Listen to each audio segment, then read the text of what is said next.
T'arrives seulement maintenant? Je sors du travail, maman, tu sais bien que je fais comme je peux. Ouais, t'arrives de plus en plus tard. Tu as fait quoi aujourd'hui? T'as été à la chorale? Non. J'ai vu qu'il y avait du monde en bas. Non, je suis pas allée à la chorale. Je suis restée toute seule. Toute la journée, personne ne m'a prévenue. Évidemment, toi, comme tu viens de moins en moins, j'aurais mieux fait de rester chez moi. Mais t'es bien ici, propose plein de choses. T'as mangé quoi ce midi? Rien, j'ai rien mangé, j'aime pas. Je vais rentrer à la maison.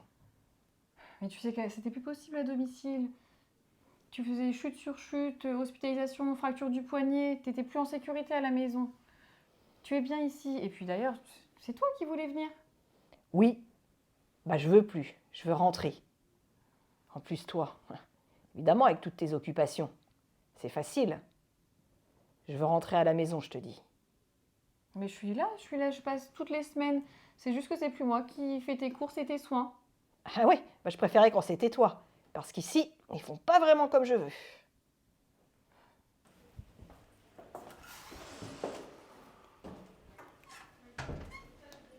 Bon, le médecin a été catégorique. Pour le moment, ça va être plus compliqué qu'on ne le croit. Entre sa chute et son opération, là, en rééducation, elle en a au minimum pour 6 mois. Donc, gros problème.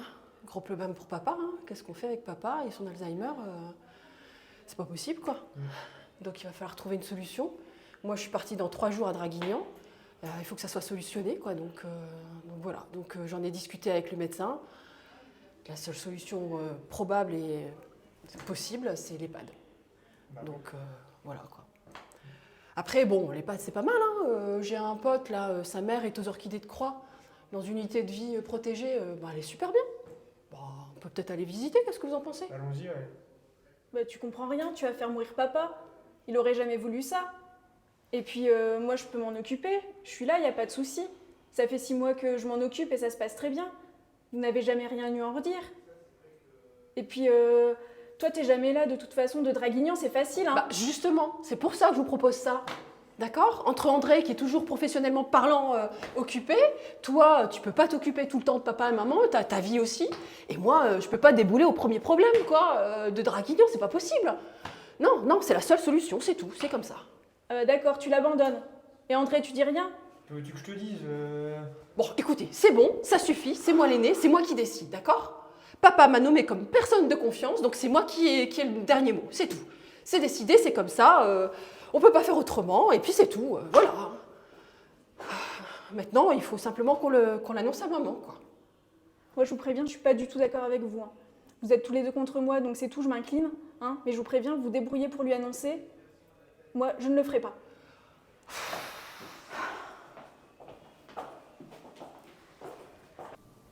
Bonjour ma petite maman, Bonjour. comment tu vas? Tu sais, moi ça va, mais je m'inquiète pour ton père. Ouais, justement, c'est pour ça qu'on est venus là tous les trois aujourd'hui.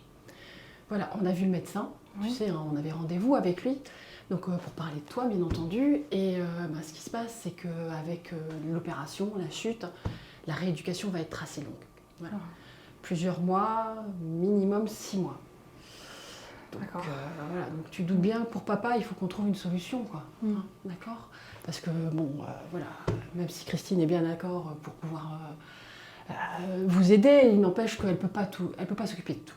D'accord? Et puis bon, André n'est pas là tout le temps, avec sa profession, il est toujours parti. Et puis moi, tu vois, Draguignan, ça fait loin, quoi. Je peux pas débouler du jour au lendemain. Donc voilà, donc avec le médecin, on a bien vu, il a été catégorique là-dessus. L'idée, c'est de le mettre en EHPAD. Oh non, pas l'EHPAD. Ouais, je sais, maman, je sais. C'est pas la solution qu'on aurait voulu, forcément, mais voilà. On ne peut pas faire autrement, il n'y a pas d'autre choix. Puis tu sais, maintenant, les EHPAD, c'est pur les mouroirs, quoi. Hein, c'est différent, c'est beaucoup mieux. Hein. Donc là, un ami m'a dit effectivement que sa maman était aux Orchidées de Croix. Et il a dit qu'elle était super bien. Donc voilà, on va s'en occuper, d'accord? L'idée là, c'est vraiment que tu t'occupes de toi, que tu fasses attention à toi, que tu prennes soin, parce que là, il faut que tu reprennes du poil de la bête. D'accord? Mais t'inquiète pas, on va s'occuper de tout. D'accord? Ok? Allez. Bon. Ça va aller? Oui. Je vois que t'es fatiguée. On va te laisser. Allez, merci.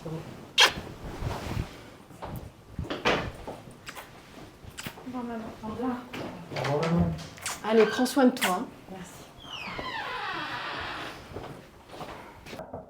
Oui, entrez. Bonjour, Bonjour. Madame Jeanne. Bonjour. Je viens voir comment ça va aujourd'hui. Ben, difficilement.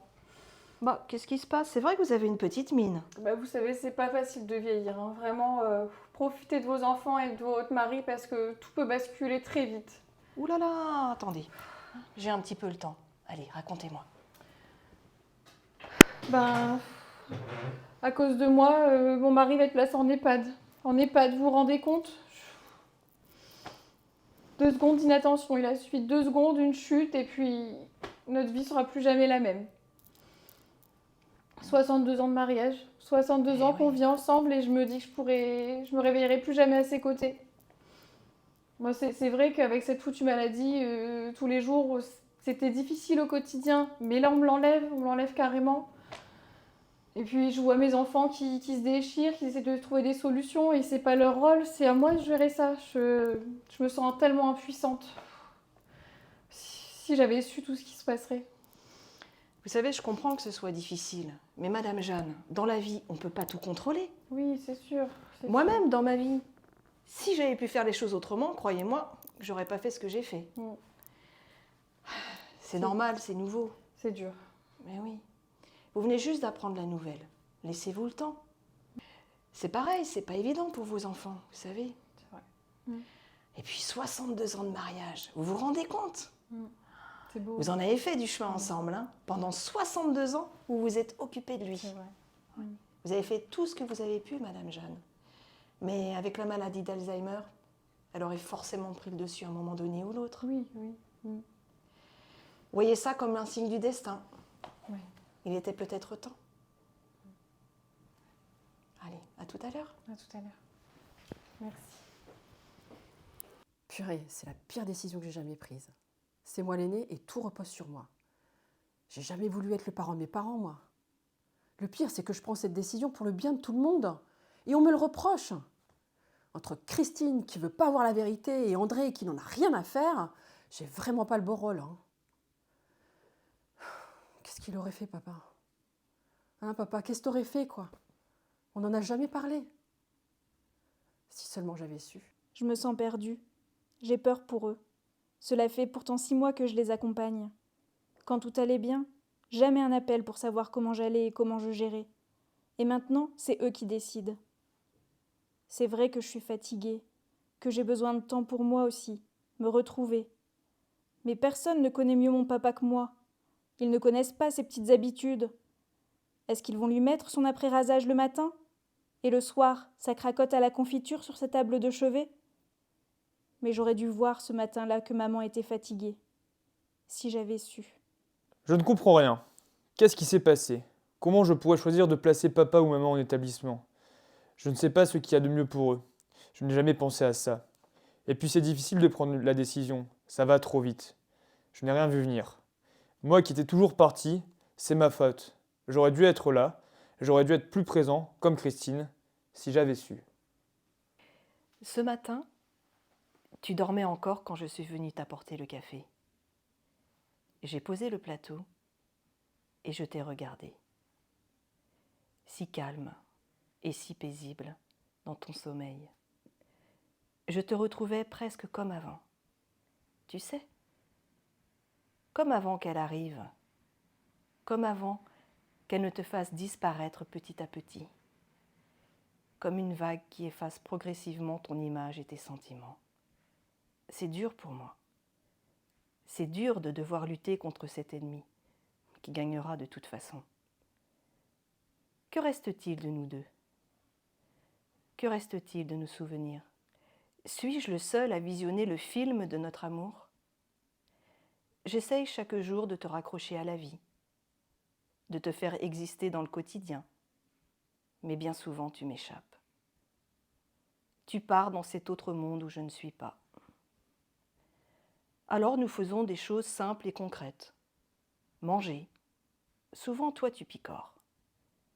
Aller se promener un peu quand tu es d'accord. Se tenir la main dans l'ici et maintenant. J'aimerais que ma mémoire s'efface comme la tienne. Oublier que tu oublies. Oublier que je n'oublie rien. Malgré tout, je te garderai près de moi jusqu'à l'extrême limite. Je sais qu'un jour je vais devoir prendre une décision et te confier à d'autres gens. Je repousse et repousse encore cet instant où je dirai oui à l'institution. M'en voudras-tu? Seras-tu en colère? Est-ce que tu seras perdu sans moi? J'ai autant peur que les réponses soient un oui ou un non. Moi aussi, je serai alors perdue. Moi aussi, je devrais être dans l'acceptation. Moi aussi, je devrais me confier à d'autres gens. Elle n'aura pas tout à fait gagné finalement, car quand tu serres ma main, je sais que tu n'as pas oublié de ressentir.